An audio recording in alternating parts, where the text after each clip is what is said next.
All right, so today we start phase 3. We got gonna start tearing this front suspension out. Then we got a bunch of hangers we need to weld in onto the frame down in here. That should be pretty straightforward. Just a matter of going and doing it. So here we go.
As you guys saw, we got the weld-in brackets all ready to go for this front end.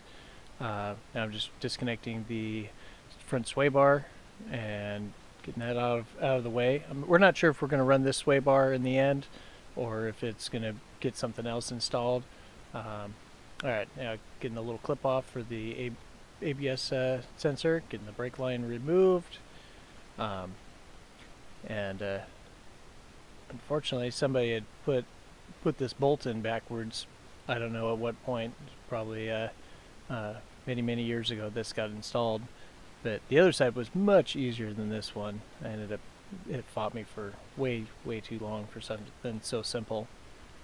Anyway, we'll get this front caliper off, and yeah, just 2 bolts holds the whole caliper on. Normally you take the other bolts if you're doing your brakes, but we don't really care about this. We just want it all off as easy as possible. 36 millimeter, I believe, that pops that axle loose. Little jack to take the tension. We're going to pop the shock off on this side, and it is not the most friendly to get out of there. Unfortunately, you have to remove the upper control arm free from the spindle to release the shock from its location. Alright, now that's free. Got the axle out. Relieve the tension on the torsion bar, and then we're going to pull the lower control arm out because fortunately you can't do it the other way around. The axle won't pull out the other direction. Anyway, so control arm out, wrestling that torsion bar out of place. Now coming back around to do the front or the upper control arm, which unfortunately the shock mount is in the way, so I gave it a little love tap with the hammer to make clearance for the bolt to be removed. And now we're on to the other side. Disconnecting the brake hose from the upper control arm. Now disconnecting the brakes, and I'll give you guys another angle here in a second. And oh, just like that, magic. Anyway, so continuing to disassemble the brakes, we're just pulling the caliper and its support bracket all off as a unit, because this will all get given to somebody else to put back together, or probably sold off, whichever it works out. Anyway, again, just pulling the upper control arm loose. Fortunately, this side had no, or wasn't tight at all. Get the shock out of the way, and then we'll pull this lower control arm out. And it's just got 2 big bolts that holds that in. Then a little wiggle in to get the control arm physically off.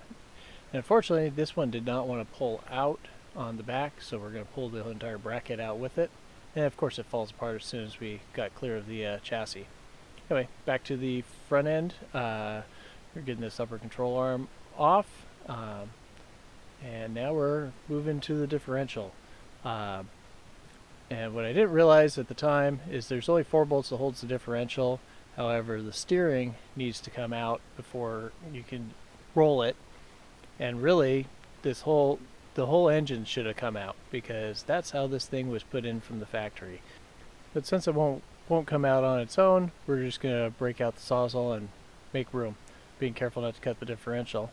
And I hope you guys have enjoyed this commentary as we remove the bumper. For once, I actually got a quiet day at the house to do some voiceover, and much easier than typing it all out in captions. So anyway, to wrap this video all up, we got the bumper all cleared. We're going to be notching these brackets here. Let's see if I got a better view on this other side. Lighting's a little better. Okay, slightly better lighting. So anyway, we're going to basically chase this line. We'll probably have to do a straight edge from the other side, so we get this nice and square. Trim back, and the original one was welded right up in this nook here, and then welded along here, which should be plenty strong if I just repeat that on this one, because I'll be tying in this upper structure all the way around, tying in the bumper bracket, and I mean that's all plenty stout. As you saw, we ended up cutting this bracket right here to make clearance for the diff to come out, and there's a lot more room under here, which will be good for the small block if and when that goes in. Probably have to take this upper hoop or upper shock mount off and relocate it down once all the interference has been removed. But yeah, that's about it for today. Been just way too warm to work anymore, so I will get this all edited and bid you all a good day.